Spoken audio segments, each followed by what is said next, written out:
네, 그러면 딥러닝과 강학습에 대한 발표를 시작하도록 하겠습니다. 오늘 발표 내용은 여러분이 인공지능 모델을 개발함에 있어서 왜 매틀랩 플랫폼상에서 개발해야 되는지에 대한 소개의 내용이 되겠습니다. 그래, 먼저 인공지능에 대한 얘기를 말씀드려야 될 것 같은데요. 인공지능이라 하면 여기 화면에 보시는 것처럼 사람의 지능이 요구되는 어떤 일을 수행할 수 있는 시스템을 개발하는 것이다 라고 정의할 수 있을 것 같습니다. 여기 화면 왼쪽에 보시는 것처럼 여기 도로와 자동차를 구분하는 일, 그다음에 화면 오른쪽에 보시는 것처럼 로봇을 걷게 하는 일이 여기에 해당된다라고 볼 수 있겠습니다. 그러면 인공지능의 적용 분야는 어떤 것들이 있을까요? 굉장히 많을 텐데요. 여기서 몇 가지 예를 들면 자율주행이나 어떤 사물을 분리하는 일, 그 다음에 음성을 인식하고 고장을 진단하는 등의 굉장히 다양한 분야에 적용이 되고 있습니다.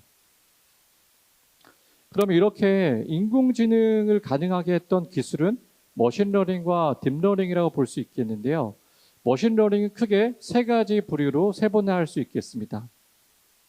그 첫 번째는 비지도 학습이 되겠습니다. 그래서 화면 오른쪽에 보시는 것처럼 데이터의 특성을 파악해서 데이터를 군집화하는 것이 여기에 해당이 되고요. 그 다음은 지도학습이 되겠습니다. 지도학습에서는 레이블드 된 데이터를 활용하게 되는 거고요. 그 다음에 여기서는 어떤 사물을 분리하거나 어떤 값을 예측하는 그 모델을 만드는 것이 여기에 해당이 됩니다. 머신러닝에서 그 지도학습을 하기 위해서는 이런 지도학습을 통해서 어떤 모델을 만들기 위해서는 입력으로 받은 데이터에 대해서 특징을 추출하는 작업을 선행해야 됩니다. 근데 반면에 딥러닝 같은 경우에는 이렇게 특징을 추출하는 작업이 요구되지 않습니다. 그러면 딥러닝에 대해서 조금 자세히 알아보도록 하겠는데요. 딥러닝은 개념적으로 봤었을 때 머신러닝의 서브 카테고리라고 볼 수 있어요.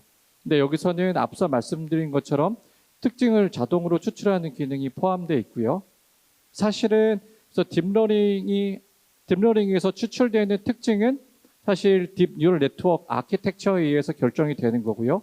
학습이 진행이 될수록 더 나은 방향으로 특징이 추출이 됩니다. 이런 식의 특징 추출 방식은 사람이 정한 알고리즘에 의한 특징 추출보다 더 우수한 성능을 나타낼 수 있는 거고요.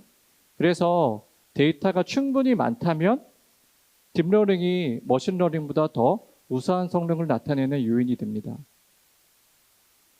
딥러닝에 사용될 수 있는 데이터 타입을 보자면 화면에 보시는 것처럼 영상, 그다음에 신호, 그다음에 숫자 데이터, 텍스트 등이 될 수 있을 것 같고요. 그러면 여러분이 딥러닝을 개발하는 워크플로우를 이제 살펴보도록 하겠는데요.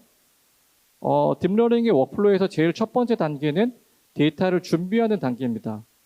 여기서는 데이터에 대한 전처리 작업을 수행하거나 또는 지도학습을 위해서 레이블을 다는 작업이 여기에 해당이 되고요. 그 다음 작업으로는 모델을 학습시키는 단계가 되겠습니다. 여기서는 이제 네트워크 아키텍처를 구성하고요. 앞단에서 준비된 데이터를 활용해서 이제 모델을 학습하게 됩니다. 이렇게 모델 학습 과정을 통해서 여러분이 원하는 성능의 모델이 만들어졌다면 그 다음에는 코드 생성 등을 통해서 배포하는 단계로 넘어가겠습니다. 그러면 이제 왜 인공지능 모델을 매틀랩 플랫폼상에서 개발해야 되는지에 대해서 하나하나 살펴보도록 하겠는데요. 그 첫 번째는 대화형 툴을 통해서 생산성을 높일 수 있기 때문입니다. 두 번째는 시스템을 모델링하고 실험 데이터를 생산함으로써 강화학습이나 디지털 트윈 등에 사용할 수 있고요. 그 다음에 세 번째로는 다양한 플랫폼을 이용한 학습 및 배포가 용이하다는 점입니다. 그러면 먼저 대화형 툴을 통해서 생산성을 높이는 부분에 대해서 말씀을 드리도록 하겠는데요. 여기에서는 레이블링, 학습, 그리고 모델 교환의 관점에 대해서 알아보도록 하겠습니다. 딥러닝에서 레이블링은 반복적이고 지루하고 굉장히 많은 시간이 요구되는 작업입니다. 하지만 지도학습을 위해서는 꼭 필요한 일이라고 볼 수 있겠습니다. 화면에 보시는 것은 이러한 딥러닝에서 레이블을 자동으로 달려주게 해주는 이미지 레이블러라는 앱을 보고 계시고요. 여기서는 자동차를 찾아내서 바운딩 박스로 표시하고 레이블을 다는 작업을 이제 진행하도록 할 텐데요. 화면에 보시는 것처럼 요 자동차에 대해서 여러분이 직접 수작업으로 바운딩 박스를 정하고 레이블을 다는 것도 가능하겠지만, 만약에 여러분이 자동차를 검출할 수 있는 알고리즘을 갖고 계시다면 그 알고리즘을 이 앱에 삽입을 하셔서 이런 그 레이블링 작업을 자동화 하실 수가 있어요. 그래서 지금 화면에 보시는 것처럼 셀렉트 알고리즘에 툴박스에서 기본적으로 제공되는 알고리즘을 사용하실 수도 있고요. 여러분이 알고리즘을 직접 만드셔서 이 안에 집어넣으시는 것도 가능합니다. 그래서 지금 자동화 작업을 진행하게 되면 전체 이제 3개의 자동차 중에서 2개의 자동차는 알고리즘에 의해서 검출이 됐고요. 나머지 하나의 자동차에 대해서 개발자가 레이블을 다는 그런 내용이었습니다. 지금은 이제 그 자동차에 대한 바운딩 박스 레이블링을 보고 계시고요. 그 다음은 이제 픽셀에 대한 레이블링 작업을 이제 보여드리도록 하겠는데요. 지금 화면에는 어떤 사람을 지정을 해서 이렇게 사람에 대한 영역을 표시하고 이 영역을 픽셀 단위로 레이블링을 하실 수가 있어요. 근데 이것도 마찬가지로 여러분이 어떤 사람을 찾아내거나 뭐 자동차를 찾아내는 알고리즘이 있으시다면 이 알고리즘을 이 앱에 넣으셔서 이런 작업을 반자동화로 하실 수가 있다라고 이제 말씀드릴 수 있고요. 그다음에 지금 보시는 거는 이제 자율주행에서 사용하기 위해서 이제 픽셀 단위로 레이블을 다는 작업에 대한 예가 되겠는데요. 그래서 화면에 보시는 것처럼 픽셀 레벨링에서 차선에 대한 레이블을 먼저 달았고요. 그 다음에 도로에 해당되는 부분을 이제 영역을 지정해서 레이블을 달고 있는 작업을 보고 계십니다. 이런 레이블을 다는 작업뿐만이 아니라 매틀랩에서는 다양한 센서 데이터를 동시에 표시를 함으로써 여러분이 분석하는 데 굉장히 용이한 이점을 제공을 하고 있다라고 이제 말씀드릴 수 있을 것 같고요. 그래서 이렇게 레이블을 다는 그런 작업을 통해서 여러분이 딥러닝 모델을 만드시는 것이 가능하고요. 그래서 왼쪽 화면에 보시는 것은 오브젝트 디텍션 모델의 결과가 되겠습니다. 그래서 여기는 타겟의 이제 물체를 이제 바운딩 박스로 표시를 하고 있고요. 이제 오른쪽에 이제 화면의 결과는 세만틱 세그멘테이션 모델의 결과로서 요 자동차와 이제 도로에 해당되는 부분을 픽셀 단위로 구분해서 이제 결과로 이제 나타내주고 있습니다. 저는 여기서 이제 고객 사례에 대한 말씀을 드리고 싶은데요. 비오니아 같은 경우에는 작년에 자동차에 장착하는 레이더 센서 모델을 개발했고요. 요 레이더 센서에 대한 성능을 검증하기 위해서 라이다 데이터를 활용했습니다. 그래서 거기서는 이 라이다 데이터에 대해서 레이블을 달고 그 이동하는 동안 그 라이다의 그 오브젝트를 추적하는 그런 소프트웨어를 매트랩 플랫폼 상에서 개발해서 그 검증 시간을 굉장히 줄일 수 있었던 그런 고객 사례가 되겠고요. 요 다음 화면에 이제 보시는 것처럼 라이다의 이제 포인트 클라우드 데이터에 대해서 이렇게 이제 3D 바운딩 박스로 레이블을 달게 되고요. 그래서 이어지는 그 라이다의 그 프레임에 대해서 멀티 오브젝트 트래킹 기능을 활용해서 계속 추적을 해가면서 레이블을 다는 작업을 보고 계십니다. 지금까지 저는 레이블을 다는 작업에 대해서 말씀을 드렸는데요. 이제 네트워크를 디자인하는 부분에 대해서 말씀을 드리도록 하겠습니다. 기존에 여러분은 스크립트 기반으로 네트워크를 이제 구성하셨다면 지금 화면에 보시는 것처럼 어떤 GUI를 통해서 여러분이 직관적으로 네트워크 아키텍처를 구성하는 것이 가능합니다. 그래서 네트워크 레이어에 해당되는 이런 블럭을 오른쪽 캔버스로 옮겨와서 여러분이 선을 연결해서 네트워크를 구성하실 수가 있고요. 이렇게 여러분이 직접 네트워크를 구성하는 것뿐만이 아니라 여러분이 기존에 만든 네트워크 또는 기학습된 네트워크가 있다면 요 임포트 기능을 활용해서 요 앱상으로 불러오셔서 여러분이 그 네트워크를 확인하실 수가 있고요. 여기서 전이학습도 가능하겠죠. 그래서 이런 식으로 해서 여러분이 전이학습을 하실 수도 있고 또 제일 위에 분석 버튼을 누르게 되면 여러분이 그 구성한 네트워크 아키텍처에 문제점이 있는지 없는지를 확인하는 것도 가능합니다. 그래서 여기서 오류가 되는 부분을 확인해서 수정하는 것이 가능하고요. 문제점이 없다면 매틀랩으로 내보내서 이제 학습을 진행하시면 되겠습니다. 그리고 이제 전위 학습에 대한 말씀을 드리도록 하겠는데요.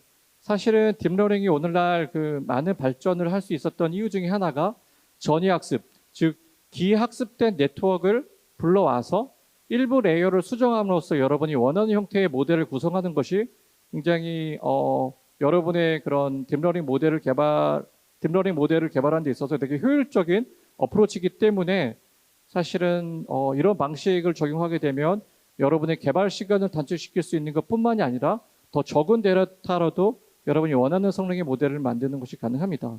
그래서 매스웍스에서는 화면에 보시는 것처럼 레스넷, 구글넷, 알렉스넷 등등의 최신의 딥러닝 아키텍처를 관리해서 제공하고 있기 때문에 여러분이 이런 기학습된 네트워크 아키텍처를 여러분의 그런 매틀랩으로 불러와서 전위 학습을 하는 것이 가능하다라고 이제 말씀드릴 수 있고요.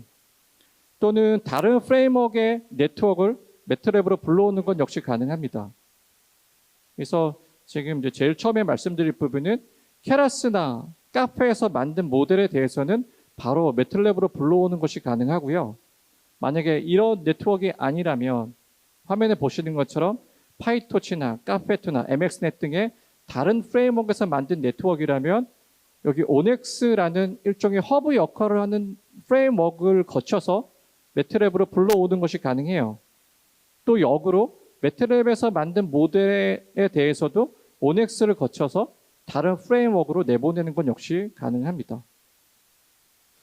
여기서 저는 지금 이제 제일 처음에 말씀드렸던 부분은 딥러닝에서 학습하는 부분에 대해서 말씀을 드렸고요. 그래서 레이블을 다는 작업, 그다음에 전위 학습, 그다음 모델 교환에 대해서 이제 말씀을 드렸고요. 다음은 강학습을 위해서 환경을 모델링하고 실험 데이터를 생성하는 부분에 대해서 말씀을 드리도록 하겠습니다. 앞단에서 이제 딥러닝의 이제 워크플로우를 포함해서 학습하는 과정에 대해서 말씀을 드렸는데요. 광학습의 학습 과정은 딥러닝과는 조금 다릅니다. 딥러닝 같은 경우에는 이미 준비된 데이터에 레이블을 달아서 여러분이 모델을 학습시켰다면 강학습은 트라이얼 앤 에러, 즉 시행착오를 통해서 모델을 학습하게 됩니다. 지금 화면에 이제 보시는 거는 이제 로봇이 걷게 되는 과정, 학습 과정을 이제 나타내고 있는데요. 여기서 로봇은 에이전트에 해당된다로 보시고요. 그다음에 로봇이 걷기를 학습하는 공간이 이제 환경이 되겠습니다. 여러분 그 처음 걸음마를 걷게 되는 아이를 한번 생각해 보시면 그 아이가 자연스럽게 걷게 되기까지는 무수히 많은 시행착오, 즉 넘어짐을 통해서 배우게 될 겁니다. 로봇이 걷는 것을 학습하는 건 역시 마찬가지입니다. 그래서 로봇이 이런 환경과의 그런 상호작용, 그 다음에 많은 시행착오를 통해서 로봇이 학습을 하게 되는 거고요. 학습 과정에 대해서 조금 자세히 말씀드리면 지금 오른쪽 화면에 보고 계신 거는 강학습에서 이제 자율주행의 케이스가 되겠는데요. 여기서 짙은 파란색 물체가 이제 에이전트에 해당이 되고요. 그다음에 도로, 그다음에 다른 물체들은 이제 환경이 되겠습니다. 여기서 이 에이전트의 목표는 다른 물체와 부딪히지 않으면서 목표 지점에 가장 빨리 도착하는 그런 목적을 이제 달성해야 될 거고요. 그런 목적을 달성했었을 때 리워드, 보상을 최대로 받게 되는 형식으로 해서 학습을 하게 됩니다. 그러면 제일 처음에는 그 에이전트는 스테이트를 입력으로 받습니다. 여기서 스테이트란 이제 관측값이 되는 거죠. 즉 비전 센서나 라이다 센서를 통해서 관측된 그 값을 기준으로 해서 어떤 액션을 취하게 됩니다. 그러면 여기서 액션은 방향이나 속도 등이 되겠죠. 그러면 요 에이전트의 액션이 환경에 전달이 되면 환경은 다음 스텝에서의 스테이트를 이제 에이전트에 전달하게 되는 거고요. 그다음에 이것뿐만이 아니라 에이전트가 취한 액션이 잘했는지 못했는지에 대한 보상을 함께 알려주게 됩니다. 그럼 에이전트는 이렇게 입력으로 받은 스테이트를 기준으로 해서, 즉 관측값을 기준으로 해서 보상을 최대화하는 방향으로 어떤 액션을 결정하게 되는 거죠. 그리고 이런 것들이 계속 다음 스텝에서 이제 반복하게 되는 거고요. 이런 과정을 통해서 최종적으로 에이전트는 주어진 입력에 대해서 보상을 최대로 하는 액션을 취할 수 있는 모델로 이제 학습이 진행이 되는 것입니다. 사실 강화학습에서도 딥러닝의 사용은 굉장히 보편적이다라고 이제 말씀드릴 수 있습니다. 즉 에이전트를 모델링하기 위해서 딥러닝이 이제 보편적으로 사용이 되고요. 사실은 화면에 보시는 것처럼 그 강화학습에서의 딥러닝은 어떤 상태를 입력으로 받아서 이 상태에 대한 가치 함수 또는 최적의 액션이 무엇인지를 결정하는 형태로 해서 이제 딥러닝 모델이 적용이 되는 거고요. 사실은 이런 모델링 하는 데 있어서도 시스템이 굉장히 복잡한 데 비해서 딥러닝 같은 경우에는 입력과 그 기대되는 아웃풋의 관계를 통해서 그 복잡한 모델을 비교적 간략화할 수 있기 때문에 이런 복잡한 시스템, 에이전트를 모델링하는 데 딥러닝이 보편적으로 사용이 된다라고 이제 말씀드릴 수 있겠습니다. 그러면은 강화학습이 적용되는 분야를 이제 살펴보게 되면 앞서 이제 말씀드린 이제 로보틱스나 자율주행뿐만이 아니라 뭐 컨트롤과 그다음에 뭐 게이밍 등 굉장히 다양한 분야에 역시 적용될 수 있겠다라고 이제 말씀드릴 수 있을 것 같고요. 그러면 이제 저는 이제 강화학습의 워크플로우에 대해서 이제 말씀을 드리도록 하겠는데요. 강화학습의 워크플로우는 딥러닝의 워크플로우와 굉장히 유사합니다. 근데 한 가지 다른 점이 있다면 딥러닝에서는 화면에 보시는 것처럼 제일 첫 번째 단계가 데이터를 준비하는 단계였어요. 그래서 레이블을 달고 뭐 그라운드 트루스 뭐 전처리를 하는 이런 작업 등이 여기 해당이 되는데 강화학습에서는 아까 말씀드린 것처럼 미리 준비된 데이터를 사용하는 것이 아니고 에이전트와 환경과의 상호작용을 통해서 학습을 하기 때문에 요 데이터를 준비하는 단계가 요 환경을 모델링하는 과정으로 바뀌게 되면 취환이 됩니다. 그래서 요 환경을 모델링할 때는 여러분이 매틀랩이나 시뮬링크를 통해서 이런 환경을 모델링을 하실 수가 있는 거고요. 그래서 이렇게 환경을 모델링 하셨다면 에이전트와 환경 간에 주고받는 이런 데이터를 통해서 이제 에이전트가 최적의 어떤 액션을 결정할 수 있는 방향으로 이제 학습이 되는 거죠. 강학습은 지금 이제 말씀드린 것처럼 스테이트를 갖는 다이나믹 프로세스다라고 얘기할 수 있을 것 같은데요. 매틀랩 시뮬링크는 이런 다이나믹 프로세스를 모델링하기 굉장히 적합한 도구입니다. 그리고 실제적으로도 제어 분야를 비롯해서 굉장히 다양한 분야에 이런 다이나믹 시스템을 모델링하는 데 적용이 될 수 있고요. 마찬가지로 강화학습에서도 이런 매틀랩과 시뮬링크를 이용해서 여러분이 환경을 구축할 수 있다라고 이제 정리할 수 있을 것 같습니다. 그래서 지금까지 이제 말씀드린 내용은 강화학습에서 환경을 모델링할 때 매틀랩 시뮬링크를 사용하고 또 에이전트를 모델링하기 위해서 딥러닝 툴박스를 사용하는 경우에 대해서 이제 말씀을 드렸고요. 이제 제일 마지막으로는 다양한 플랫폼을 이용해서 어떤 여러분이 학습을 하거나 배포하는 데 굉장히 용이한 이점에 대해서 이제 말씀을 드리고자 합니다. 여기에서는 이제 코드 생성과 인베디드 디바이스, 엔터프라이즈 시스템에 디플로이하는 부분에 대해서 이제 말씀을 드리도록 하겠습니다. 여러분이 이제 매틀랩에서 인공지능 모델을 개발하셨다면 인베디드 디바이스 또는 엔터프라이즈 시스템에 디플로이하는 것이 가능하고요. 먼저 인베디드 디바이스에 디플로이하는 부분에 대해서 말씀을 드리면 여러분이 매틀랩으로 코드를 짜셨다면 그 코드를 자동 코드 생성 기능을 통해서 C나 C++ 그리고 쿠다 코드를 자동으로 생성하는 것이 가능합니다. 그래서 이렇게 자동 생성된 코드를 이용해서 여러분이 타겟으로 하는 하드웨어에 디플로이하는 것이 가능하고요. 그래서 좀 더 구체적으로 말씀드리면 여러분이 매틀랩 환경에서 딥 뉴럴 네트워크 아키텍처를 구성하셨다면 이런 매틀랩 코더 또는 쿠다 GPU 코더 등을 통해서 TensorRT 또는 cuDNN 라이브러리를 사용한 쿠다 코드를 생성함으로써 엔비디아 디바이스에 디플로이하는 것이 가능하고요. 또는 인텔이나 또는 ARM 프로세서에 타겟팅하기 위해서는 이런 인텔 또는 ARM 라이브러리를 사용한 C나 C++ 코드를 여러분이 자동으로 생성함으로써 이 인텔과 ARM 프로세서에 타겟팅하는 것이 가능합니다. 그리고 이제 엔터프라이즈 시스템에 디플로이하는 부분에 대해서 이제 말씀을 드리도록 하겠는데요. 여러분이 매틀랩에서 만든 인공지능 모델을 라이브러리화 형태로 해서 여러분이 이제 만드신 다음에 그 라이브러리를 클라우드에 디플로이를 하게 되면 여러분이 모바일 웹 억세스, 즉 인터넷에 접속 등과 같은 방식을 통해서 여러분이 데이터를 그 모델에 전달하고 모델에서 처리된 결과를 받아보는 건 역시 가능합니다. 그리고 사실은 딥러닝을 하는 데 있어서는 굉장히 많은 연산량을 필요로 하게 되는데요.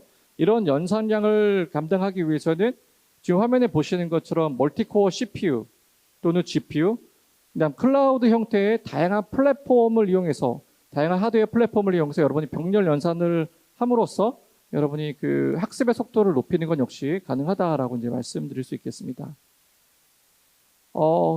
오늘 그 발표는 그 일본의 고객 사례를 끝으로 해서 오늘 정리를 하도록 하겠는데요. 지금 이제 화면에 보시는 무사시 시미츠라는 회사는 일본에서 자동차 부품을 개발하는, 자동차 부품을 생산하는 제조업체가 되는데요. 여기서는 생산되는 자동차 부품의 이상 유무를 판단하기 위한 모델을 딥러닝 모델로 이제 만들었고요. 그다음에 GPU 코더를 통해서 엔비디아 제슨에 디플로이를 했습니다. 그래서 현재는 이런 그 생산되는 제품의 그런 이상 유무를 판단하는 데 사용이 되고 있고요. 그다음에 그 점심 직후에 이제 발표하게 될 SFA 경우도 한국에서 이런 불량 유무를 검출하는 딥러닝 모델 개발에 아주 좋은 케이스가 되겠다라고 이제 말씀드릴 수 있겠습니다. 그러면 오늘 발표를 이제 정리하도록 하겠는데요. 저는 그 제일 첫 번째로 제가 오늘 발표에서 주요하게 이제 말씀드렸던 내용은 인공지능 모델을 왜 매틀랩 플랫폼상에서 개발해야 되는지에 대한 내용이었고요. 제일 첫 번째는 대화형 툴을 통해서 생산성을 높일 수 있다라는 부분에서 말씀드렸어요. 여기서는 여러분이 뭐 대화형 앱을 사용하는 것뿐만이 아니라 뭐 전이학습을 하기 위해서 기학습된 네트워크에 대한 부분, 그다음에 뭐 네트워크 교환에서 다른 프레임워크에서 만든 모델을 갖고 오고 하는 등에 대한 부분에 대해서 말씀을 드렸고요. 두 번째는 시스템을 모델링하고 실험 데이터를 생산함으로써 강학습에 사용할 수 있는 부분에 대해서 말씀을 드렸어요. 그래서 여기서는 강학습의 에이전트는 딥러닝 기법으로, 그다음에 강학습에서 환경을 모델링하는 부분은 매틀랩과 시뮬링크를 통해서 하실 수가 있다라는 부분에 대해서 말씀을 드렸고요. 제일 마지막은 이제 다양한 플랫폼을 이용해서 학습 및 그다음에 그 배포가 용이하다. 그래서 여기서는 주로 코드 생성 부분에 대해서 이제 말씀을 드렸습니다. 그래서 오늘 그 말씀드린 내용을 정리를 해보게 되면 매스웍스, 즉 매틀랩은 인공지능 모델을 개발하는 데 있어서 개발 워크플로우 전 영역에 대한 솔루션을 제공하고 있다로 정리할 수 있을 것 같습니다. 그래서 오늘 발표는 여기서 마치도록 하겠고요. 질문이 있으시면 개별적으로 받도록 하겠습니다. 예, 참석해 주셔서 감사합니다.